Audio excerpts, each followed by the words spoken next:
हम लोग अभी कहाँ हैं? दूसरा पत्रस पहले अध्याय का 5 से 7 तक की आयतों में है। उधर जाने की जरूरत नहीं, हम आज पढ़े भाग में ही रहेंगे। लेकिन मैं बता रहा हूं कि हम लोग पिछले कुछ दिनों से मसीही जीवन में जो होना चाहिए उस श्रेष्ठता के बारे में या सर्वोत्तमता के बारे में सीख रहे हैं। हमको हमारे जीवन में, मसीही जीवन में उन्नति करते जाना है। उन्नति करने में हमने देखा कि मसीही सद्गुणों को हमारे साथ जोड़ना है।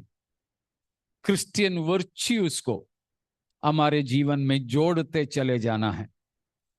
हमारे जीप में थोड़ा सा तकलीफ है, इसलिए बोलने में कभी कभी थोड़ा दिक्कत हो जाती है। आ, कल गलती से दांत और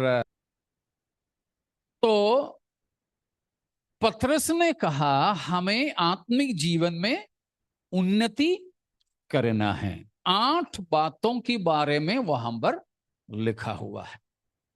उनमें से पहला हमने मनन किया, कौन सा था? विश्वास। वहीं से मसीह की जिंदगी शुरू हो जाता है, विश्वास। दूसरा सद्गुण। हम दूसरे पर अभी रुके हैं। വിശ്വാസം, വിശ്വാസത്തോട് എന്താ കൂട്ടേണ്ടത്? മലയാളത്തിൽ വീര്യം. വീര്യം. ആ വീര്യത്തിന്റെ അർത്ഥമാണ് നമ്മൾ കഴിഞ്ഞ കുറെ ആഴ്ചകളായിട്ട് പഠിച്ചു വരുന്നത്. सद्गुण. सद्गुण का दूसरा एक शब्द हमने कल में पिछले हफ्ता तीसरा पद से पढ़े थे, है ना? मेरी जो बाइबल से पढ़ा, आप लोगों के उसमें तो सद्गुण ही लिखा था, मेरा उसमें पढ़ा था क्या था? मसीही जीवन में उन्नति पाने की, उसमें हमको हमारे जीवन के साथ जोड़ने की बात हमने देखा था कि हमारी बुलावा स्वयं अपने प्रताप और परम उत्तमता के द्वारा। परम उत्तमता वो है सद्गुण का दूसरा मतलब। सद्गुण का दूसरा मतलब, उसके लिए हमने यूनानी शब्द से एक्सलेंसी देखा था। परम उत्तमता, परम उत्तमता। അപ്പോ നമ്മുടെ ക്രിസ്തീയ ജീവിതത്തിൽ വിശ്വാസത്തോട് വീര്യം കൂട്ടുക, വീര്യത്തിന്റെ യഥാർത്ഥത്തിലെ അർത്ഥം നമ്മൾ കണ്ടു. ഏറ്റവും ശ്രേഷ്ഠത. മലയാളത്തിൽ മൂന്നാമത്തെ വാക്യം എങ്ങനെയാ?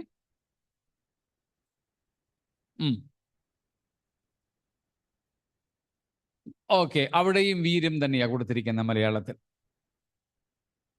എക്സലൻസി എന്ന് ഇംഗ്ലീഷിലെ ചില വേർഷൻസിലുണ്ട്. എക്സലൻസി. ഹിന്ദിയിലും കൊടുത്തിരിക്കുന്നത് പരം ഉത്തംത എന്ന. പരം ഉത്തംത. അപ്പോൾ വീര്യം എന്നതിൻ്റെ അർത്ഥം എന്താണ്? അതിശ്രേഷ്ഠമായ അവസ്ഥ. ഇപ്പോൾ ക്രിസ്തീയ ജീവിതത്തിൽ നമുക്ക് അതിശ്രേഷ്ഠതയിലേക്ക്, പരം ഉത്തമതയിലേക്ക് കടക്കണം.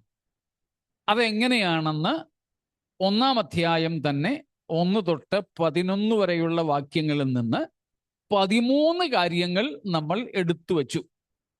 അതിൽ ഇപ്പോൾ 4-ാമത്തേതാണ് നാം നോക്കുന്നത്. കഴിഞ്ഞ ആഴ്ച തുടങ്ങി വെച്ചായിരുന്നത്. ഇന്നുകൊണ്ട് അതങ്ങ് തീർക്കാം. തീരത്തില്ല, പക്ഷെ തീർക്കാം.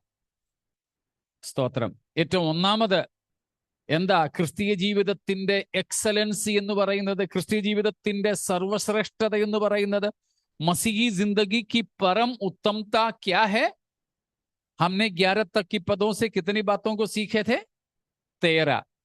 उसमें चौथी बात पर हम अभी हैं. पहला क्या था? पहला क्या था समूएल?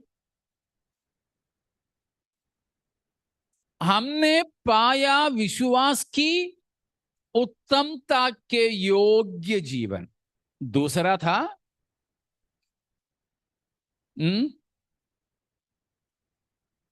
परमेश्वर की अनुग्रह। तीसरा था पीस, मेल मिलाप या मेल, शांति। और चौथा है growing in the knowledge of God. वो चार बातों को हमने देखा।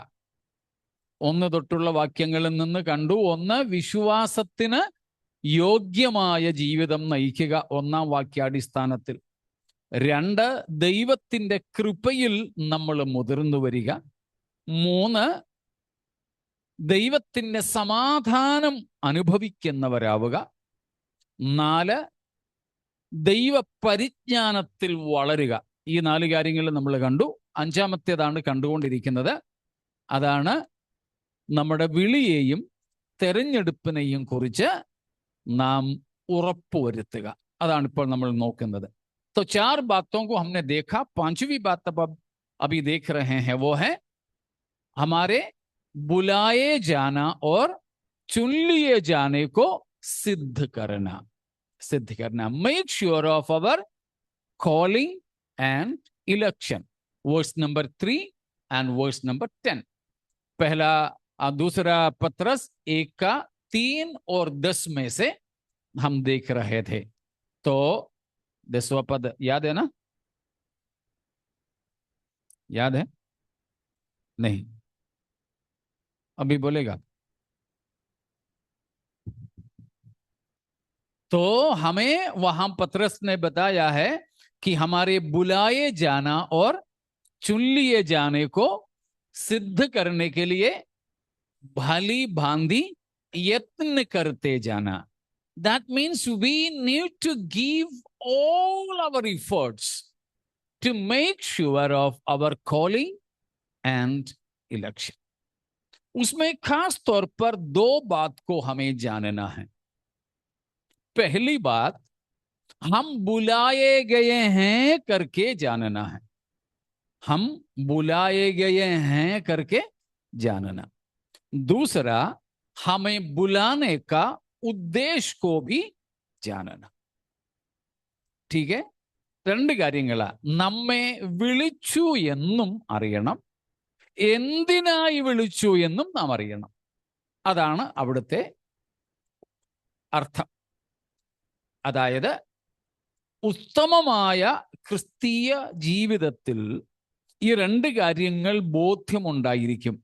നാം നമ്മെ ദൈവം വിളിച്ചു എന്നും, രണ്ട്, നമ്മെ വിളിച്ചതിൻ്റെ പിൻപിലെ ഉദ്ദേശം അഥവാ ആശ എന്ത് എന്നും. एक परम उत्तम मसीही जीवन में ये दो बात होंगे. क्या क्या? पहला, एक पहचान होगा कि परमेश्वर ने हमें बुलाया है. दूसरा, बुलाने का उद्देश्य क्या है, मकसद क्या है. हम लोग कहीं शादी में जाएंगे तो हमें जो बुलाने का पत्र है, वेडिंग कार्ड भी लेके जाते हैं कि नहीं? जाते हैं. इनविटेशन कार्ड को मैं तो लेके जाता हूं. क्यों लेके जाते हैं? एड्रेस देखने के लिए नहीं. फिर जी, हाँ, शायद रिसेप्शन में दरवाजे पर कोई खड़ा होगा, अपन पहुंचते समय ही ऊपर नीचे देखेंगे. ऊपर नीचे देखने का मतलब है, क्यों? खाने के तो नहीं आया, बिना बुलाए ऐसे लोग आते हैं शादियों में. हाँ, बहुत लोग आते हैं ऐसे. ये भी मत सोचिए कि कोई छोटे मोटे झोपड़ी वोपड़ी से कोई लोग भूख की मारे आते. नहीं, बहुत अच्छे दूल्हे से भी अच्छा कपड़ा पहन कर खाने के लिए आने वाले लोग हैं. कुछ लोगों की आदत थी ऐसे. इसलिए केरल में जो शादी होती है ना, तो शादी के बाद में लड़का लड़की या वो लोग दोनों हाथ पकड़ के ऐसे खाने वालों के अक्सर वहां पर तो ऐसे पंक्ति में बिठा के ही खिलाते हैं. तो जाते हैं तो लड़की बोलते हैं ये मेरे मामा हैं, तो लड़का बोलता है ये मेरा मामा है. अच्छा, तो लड़की लड़का दोनों की जो परिचय में नहीं है, उनकी तरफ में लड़का लड़के की बाप लोग दोनों मिलकर भी चलते हैं पीछे पीछे। कुछ लोगों को देखते देखते ही खाने वाले कुछ लोग यूं हो जाते हैं, लेकिन ये दोनों बाप वहीं खड़े रहते हैं, हाँ जाते नहीं। कुछ लोग तो पूछ ही लेते हैं कि तुम किसकी तरफ से हैं, लड़की की तरफ से या लड़का की तरफ से। कुछ लोग पकड़ के मारते भी हैं। तो इसीलिए कि हम बिना बुलाए नहीं आए हैं, ये दिखाने के लिए हम ये पत्रिका लेकर आते हैं। वैसे ही हमको परमेश्वर के सम्मुख में ये मालूम होना चाहिए कि परमेश्वर ने हमको बुलाया है, बिना बुलाए नहीं आए हैं। अगर उसने हमें बुलाया है तो हमारे संपूर्ण जिंदगी की जिम्मेदारी हमारे प्रभु ले लेंगे। हालेलुया। हमें ये बात मालूम होना चाहिए, അവൻ നമ്മെ വിളിച്ചിട്ടാണ് നാം ഇറങ്ങിയതെങ്കിൽ നമ്മുടെ ജീവിതത്തിന്റെ വഴികളെ അവൻ സൂക്ഷിക്കും എന്ന ബോധ്യം നമുക്കുണ്ടായിരിക്കും। स्तोत्रम। मैं कई बार उस बारे में बताता हूं, आप लोग भी हिंदी में भी गाना गाते हैं, हमारे सुरजीत ब्रदर लोग वो गाना कई बार हमारे बीच में गाए हैं, ए या तू ही खुदावंद। उसमें एक से ज्यादा है, एक विशेष कड़ी ऐसा है कि प्रभु, वो उसको लिखने वाला भी मेरा ही नाम का एक प्रभु के दास था, सरकारी टीचर था। वो नौकरी छोड़ा, अपने घर की संपत्ति पूरा चर्च के लिए, संस्था के लिए दे दिया, लेकिन आखिरी में कुछ बड़ी समस्या में पड़ गया, सब लोगों ने उनको छोड़ दिया। उस समय उन्होंने इस प्रकार प्रभु से कहा, एक प्रार्थना है, वो फिर गाने के रूप लिया। तो उन्होंने प्रभु से कहा, परमेश्वर मैं तो यूं ही तो नहीं निकला, मैंने अपने परिवार, घर गृहस्थी, संपत्ति, नौकरी सब छोड़ छाड़ करके निकला तो तेरी बुलाहट सुनकर के था। उसमें कहा है, समुद्र की गहराई में आप जब खड़ा था और मुझे बुलाया तो मैंने बस आपकी बुलावा को सुना, आपको देखा। आप और मेरे बीच में उठने वाले लहरों को मैंने नहीं देखा, लेकिन अब ये जो बहुत प्रकोपित समुद्र की लहरों को देख करके मुझे डर लगता है। ऐसा लगता है कि मेरा पांव इस समुद्र की पानी में अब डूबती चली जा रही है। ऐ खुदा, तूने बुलाया तो मैं निकल पड़ा, तो मैं डूब रहा हूं, मुझे डूबने से तू बचा ले। प्यारो, ആഴിയെന്ന് ഓർത്തില്ല, ആഴമാരാഞ്ഞില്ല, പിന്നെ അലകൾക്കും ഞാൻ തെല്ലും ഭയപ്പെട്ടില്ല. ഇറങ്ങി ഞാൻ പ്രിയനെ സമുദ്രത്തിൻ നടുവിൽ നിൻ വിളി കേട്ട് പിൻവരുവാൻ. പക്ഷെ ഈ അലറുന്ന ആഴിയിൽ അലയതിഘോരം, തോന്നുന്നു ഭീതിയൻ ഹൃദിപാരം. അതുകൊണ്ട് എന്ത് ചെയ്യണം? സ്തോത്രം. തൃക്കരങ്ങളെ നീട്ടണമേ, എന്നെ താഴാതെ താങ്ങണമേ. എന്തുകൊണ്ടാ ഭക്തൻ അങ്ങനെ ദൈവത്തോട് പറയാൻ കഴിഞ്ഞത്? ദൈവം തന്നെ വിളിച്ചിട്ടാണ് ഇറങ്ങിയതെന്ന बोध्यम കൊണ്ട്. Praise God. प्रभु ने हमें बुलाया, इसीलिए हम निकल पड़े हैं, यकीन है। तो कभी कभी जब हमारे पांव डगमगाएं, कभी कभी हमारे अंदर ऐसे शक आ जाएं, समस्या आ जाएं, तब भी हम डगमगाएंगे नहीं, उथल पुथल नहीं होंगे। हम अपने प्रभु से कहेंगे, प्रभु आपकी बुलाने से ही तो मैं निकल पड़ा, इसीलिए मुझे डूबने से बचाने का काम भी आप कर लीजिए, मैं अपनी मर्जी से नहीं निकल पड़ा हूं। हालेलुया। इसीलिए पक्का हो कि परमेश्वर ने हमें बुलाया है, यकीन है? हालेलुया, यकीन है। Praise God. इसीलिए जिंदगी की समस्याओं में डगमगाना नहीं। प्रभु ने हमें बुलाया है तो अवश्य वो हमारे लिए तमाम बातों का प्रबंध भी करेंगे, यहाँ के लिए भी वहां के लिए भी। वो कभी हमें छोड़ेंगे नहीं और कभी हमको त्यागेंगे नहीं। दूसरी बात ये हमें जानना है कि परमेश्वर ने हमें किस लिए बुलाया। बुलाने का कई सारे मकसद है। उन मकसदों को हम लोगों ने हमारे मलयालम बाइबल क्लास में शाम को सीखे थे, वो पूरा इसीलिए यहां बताना नहीं चाहूंगा। खास एक दो बात ही बताना चाहता हूं। What is the primary purpose of our calling? हमारे बुलाहट का പ്രാഥമിക ഉദ്ദേശം क्या है? ദൈവം നമ്മെ വിളിച്ചതിന് ഒത്തിരി ലക്ഷ്യങ്ങളുണ്ട്. അതിൽ ഒന്നാമത്തെ ലക്ഷ്യം, പ്രാഥമിക ലക്ഷ്യം എന്താണ്? आपको मालूम हो कि मैंने कई बार आपको बताया भी है। क्या है? अपने लिए बुलाया। Okay, good. परमेश्वर ने हमें बुलाया, उसका सबसे खास मतलब है क्या चीज? He called us, he chose us for himself. प्रभु ने हमें अपने लिए ही, अपने लिए मतलब हमारे लिए नहीं, खुद के लिए नहीं, बुलाने वाला परमेश्वर ही के लिए प्रभु ने हमें बुलाया है। Praise God. To own us, to own us. हमको अपनाने के लिए प्रभु ने हमें बुलाया. കർത്താവ് നമ്മെ വിളിച്ചതിന്റെ ഏറ്റവും പ്രധാനപ്പെട്ട ലക്ഷ്യം എന്ന് പറയുന്നത് നമ്മെ ദൈവം തൻ്റെ സ്വന്തമാക്കുക എന്നതാണ്. അതായത് നാം ദൈവത്തിൻ്റെ സ്വന്തമായിരിക്കാൻ. എത്ര മനോഹരം! നാം ദൈവത്തിൻ്റെത് മാത്രമായിരിക്കാൻ അവൻ നമ്മെ വിളിച്ചു, അവൻ നമ്മെ തെരഞ്ഞെടുത്തു. സ്തോത്രം! അതിന്റെ മൂല്യം മനസ്സിലാകുന്നുണ്ടോ? उसकी कीमत समझ पा रहे हो? प्रभु ने हमको बुलाया है, प्रभु ने हमको चुना है। सबसे खास तौर पर हम किसके ही बने रहें? प्रभु परमेश्वर का ही बने रहें और किसी का भी हम ना बने, और किसी का भी हम ना बने। हालेलुया! यहां तक भी कि हम अपना भी ना बने रहें. നാം നമ്മുടേതുപോലുമായിരിക്കരുത്, നാം നമ്മുടെ സ്വന്തം പോലുമായിരിക്കരുത്. സ്തോത്രം!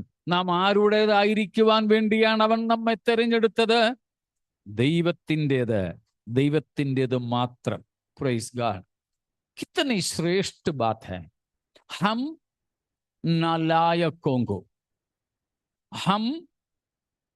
हम धूल और मिट्टी को, वो भी हम एक धूल की किन का है, हमको हमारी प्रभु ने किसके लिए चुना? खुद के लिए चुना। Praise God! आप जरा सोच लो, हम देखने वाले ये ब्रह्मांड, हम देखने वाले इस यूनिवर्स, वैज्ञानिकों को भी अभी तक पूरा ब्रह्मांड को पता नहीं चला। वे लोग कहते हैं हमारे सूरज की जैसा, हमारे सूरज भी तो एक स्टार है, एक तारा है, वैज्ञानिकों के लिए एक तारा है। तो हमारे सूरज के कई गुना बड़े बड़े ताराएं हैं, जिसकी ज्योति अभी तक धरती पर नहीं पहुंचे, नहीं पहुंचे। और हमारे पृथ्वी से कई गुना बड़ा है ये सूरज। हमारे पृथ्वी जैसे कई सारे पृथ्वी सूरज के अंदर समाया जा सकता है। तो उतनी छोटी धरती पर प्रभु ने मुझे और आपको बना के रखा, और इस छोटी पृथ्वी हमको इतनी बड़ी दिखती है। लेकिन इस पृथ्वी पर भी हमारी भारत कितनी छोटी, हमारी भारत में हम रहने वाली जगह और कितनी छोटे, हमारे छोटी सी इलाके में हमारे खानदान और कितने छोटे, और उस खानदान में हम और कितने छोटे। बोलें तो हमारे सुधि लेने के लिए हम कुछ, हेलो, हम कुछ है क्या? नहीं। ये बात याद रहता है हमेशा, ये बात याद रहता है हमेशा। अच्छा खासा कपड़ा पहन करके हम आईने के सामने खुद को सजा करके देखते हैं तो लगता है कि मैं कुछ भी नहीं हूं। Praise God. हमारे पढ़ाई लिखाई को हमारे नाम से पहले लिखने वाला एक डेसिग्नेशन है, पढ़ाई के नाम के बाद लिखने वाली पढ़ाई की योग्यता है। ये सारी बातें भी देखते समय हमें लगता है हम कुछ भी नहीं है। Praise God. प्यारों, हम इस धरती पे बिल्कुल एक छोटी सी तिनके की बराबर भी नहीं, जो हवा में उड़ाए जाते हैं और जिसकी ध्यान कोई नहीं देते। ऐसा एक तिनके की समान വെറും ഒരു പൊട്ടുപോലെയുള്ള നമ്മെ, ऐसे बिल्कुल एक तिनके की समान हमको हमारे परमेश्वर ने, बताइए, हमारे परमेश्वर ने अपना लिया। वो भी कैसे? वो भी कैसे? अपना सबसे कीमती चीज को देख करके हमें खरीदा। ऐसा भी नहीं कि हाँ किसी को नहीं चाहिए, ठीक है ये तिनका लेकर मैं चलता हूं, ऐसा भी नहीं। परंतु वो तिनके के लिए सबसे बड़ा खर्चा हमारी परमेश्वर ने किया है। हालेलुया। सबसे बड़ा खर्चा। Praise God. उतना बड़ा लगत लगाकर मुझे और आपको हमारे परमेश्वर ने अपना लिया। हालेलुया। ഇങ്ങനെ ആരും കാണാതെ കടന്നു പോകുന്ന വെറും ഒരു പൊട്ടുപോലെയുള്ള എന്നെയും നിങ്ങളെയും നമ്മുടെ കർത്താവ് തന്റെ സ്വന്തമാകേണ്ടതിന് തെരഞ്ഞെടുത്തു. വെറും തെരഞ്ഞെടുപ്പുമല്ല, ദൈവം തനിക്കുള്ളത് മുഴുവനും കൊടുത്ത് എന്നെയും നിങ്ങളെയും വിലയ്ക്ക് വാങ്ങുക കൂടെയായിരുന്നു എന്നറിയുമ്പോഴാണ് ആ തെരഞ്ഞെടുപ്പിലെ, ആ വിളിയിലെ ശ്രേഷ്ഠത നാം തിരിച്ചറിയുന്നത്. हालेलुया। तो प्रभु ने अपना सब कुछ देख करके हमको खरीदा। हमें क्या देखा था? हम लोग प्रभुभोज के समय में तो गाते हैं, मुझ पापी में क्या देखा था। प्रभुभोज के समय में गाने से मतलब नहीं, परंतु बाकी समयों में भी ये हमारी अंतःकरण में बने रहना चाहिए कि मुझ में इस लायक कुछ भी नहीं था कि परमेश्वर मुझे अपना ले। तो परमेश्वर ने हमें बुलाया, चुना, किस लिए? किस लिए? हमको अपनाने के लिए, to own us for himself. एक और बार हम उस वचन को पढ़ें, भजन 4:3, Psalms 4:3, സങ്കീർത്തനം 4:3.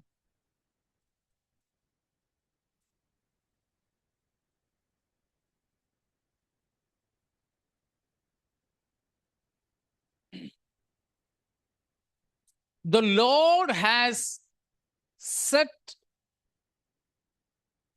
his devotee, his saints, you and me, for himself. यहोवा अपने भक्त को किसके लिए अलग कर दिया है? अपने लिए अलग कर दिया है। Praise God. परमेश्वर ने हमें अपने लिए, परमेश्वर ही के लिए अलग किया है। Praise God. इसलिए इससे पहले भी हमने देखा है हमारे प्रभु की बुलाहट का पहला हिस्सा, the first facet of God's calling, Christ calling, मसीह ने हमको जो बुलाया, मसीह ने शिष्यों को बुलाया, उस बुलाहट का पहला पहलू क्या है? सबसे पहले प्रभु ने किस लिए बुलाया है? वो बुलाहट याद है ना? याद है Johan? The first call of Christ, Matthew 11:28. Johan will read. मत्ती 11:28.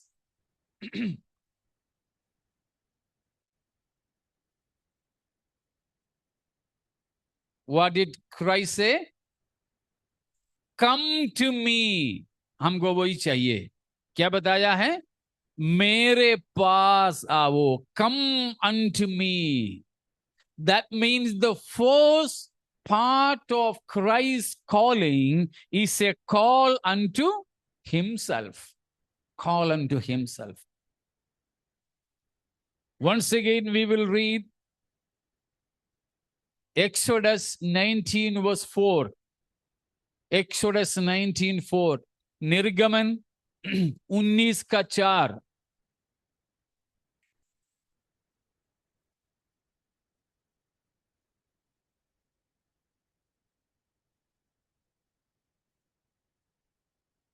अपने पास ले आया. इंग्लिश में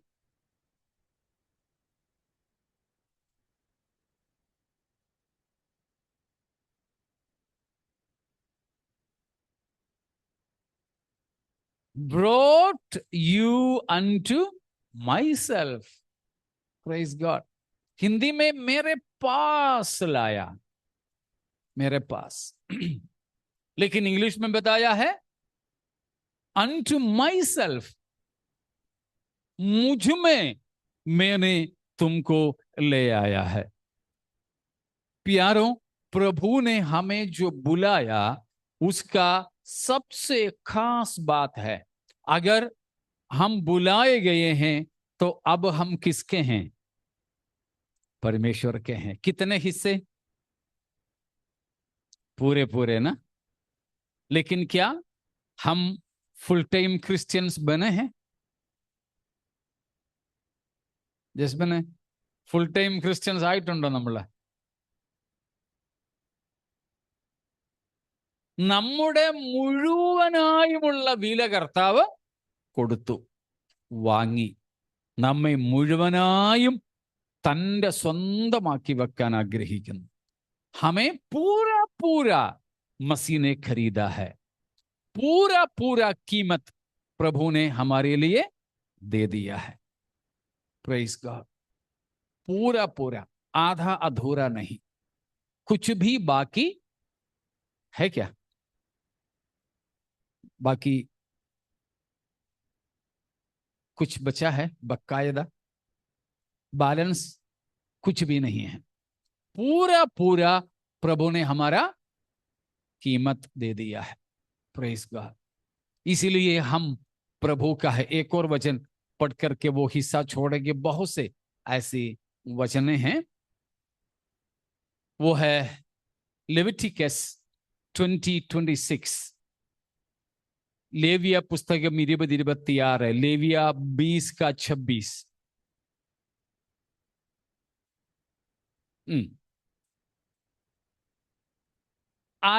what did I do? I separate you, yeah, that you should be mine.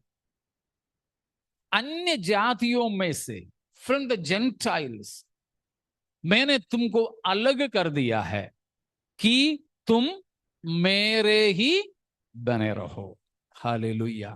प्यारो, हम अपने प्रभु के ही बने रहने के लिए हमारे प्रभु ने हमें, हालेलुया, अलग किया है, बुलाया है, चुना है. ये सब बातें एक ही है. तो हम अब किसके हैं? हमारे प्रभु के हैं। हालेलुया। तो एक और बात उसमें बोलता हूं और बाकी के लिए समय नहीं है। आज हमने पढ़ा हुआ वचन में बताया, दूसरा थिस्सलुनीकियों 2:13-14 में पौलुस बताता है कि कई बात है, लेकिन मैं एक ही बात वहां से बताना चाहूंगा। 14वीं वचन को पढ़िए, 14 को पढ़ेंगे।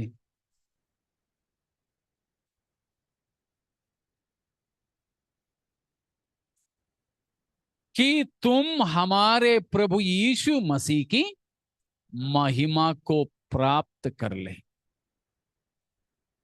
കർത്താവ് നമ്മെ വിളിച്ചതിന്റെ വേറെ ഒത്തിരി ഉദ്ദേശങ്ങൾ ഈ വാക്യങ്ങളിൽ തന്നെ ഉണ്ടെങ്കിലും ഒരെണ്ണം നമ്മൾ അവിടെ നിന്നും എടുക്കുന്നു. അതാണ് നമ്മുടെ കർത്താവായ യേശു ക്രിസ്തുവിന്റെ മഹത്വം പ്രാപിപ്പാനല്ലോ നിങ്ങളെ ഞങ്ങളുടെ സുവിശേഷ ഘോഷണത്താൽ രക്ഷയ്ക്ക് വിളിച്ചത്.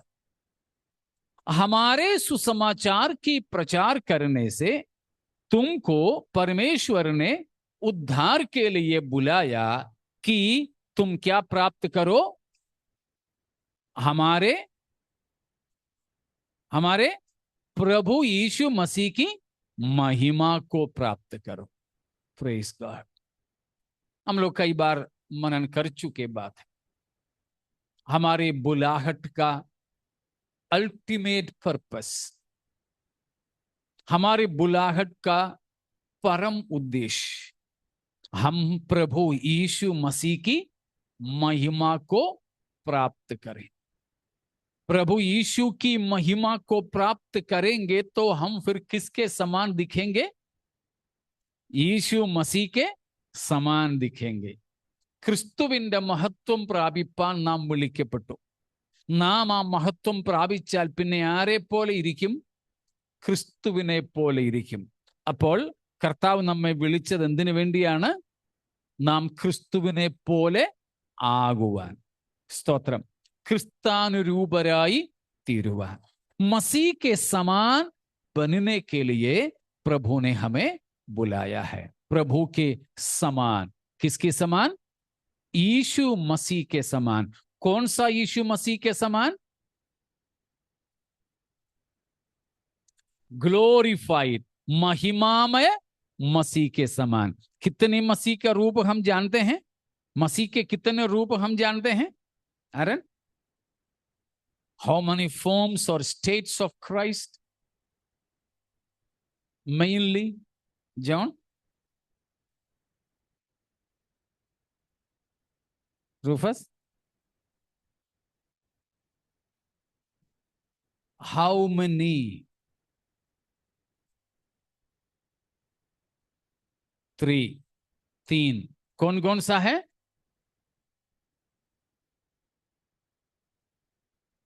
The pre-existent Christ, the pre-existent form of Christ. Second one,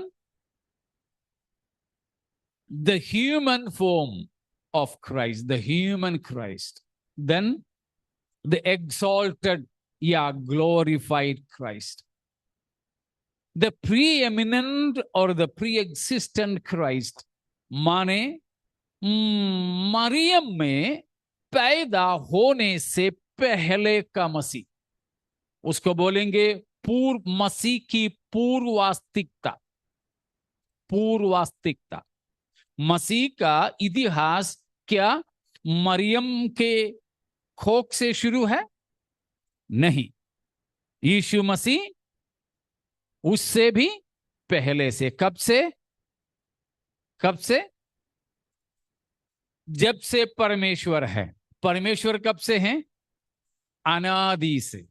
अनादि से. तो वो है यीशु मसीह की पूर्वास्तिकता. പൂർവാസ്തികനായ യേശു, മറിയയിൽ ജന്മം എടുക്കുന്നതിന് മുമ്പുള്ള യേശു, പിന്നെ മനുഷ്യനായി പിറന്ന യേശു, മൂന്നാമത് തേജസ്കരിക്കപ്പെട്ട യേശു. ഇങ്ങനെ യേശു ക്രിസ്തുവിന്റെ 3 പ്രത്യേക അവസ്ഥകളുണ്ട്. അതിൽ തേജസ്കരിക്കപ്പെട്ട രൂപത്തോട് അനുരൂപപ്പെടാനാണ് കർത്താവ് നമ്മെ വിളിച്ചിരിക്കുന്നത്. प्रभु ने हमको बुलाया और चुना है किसकी समान होने के लिए? महिमामय मसीह के समान होने के लिए। इसलिए आइए प्यारों, हम हमारे बुलाहट को और चुन लिए जाने को सिद्ध करने के लिए भली भांति यत्न करें। हमारे प्रभु यीशु मसीह के महिमा को पाने के लिए बुलाए गए हैं हम। तो यीशु मसीह जैसे पृथ्वी पर जिया था वैसे हम जिए तो यीशु मसीह की महिमा को हम प्राप्त कर सकेंगे। तो उसके लिए प्रभु हमें इन वचनों के द्वारा आशीष देवे। Praise God.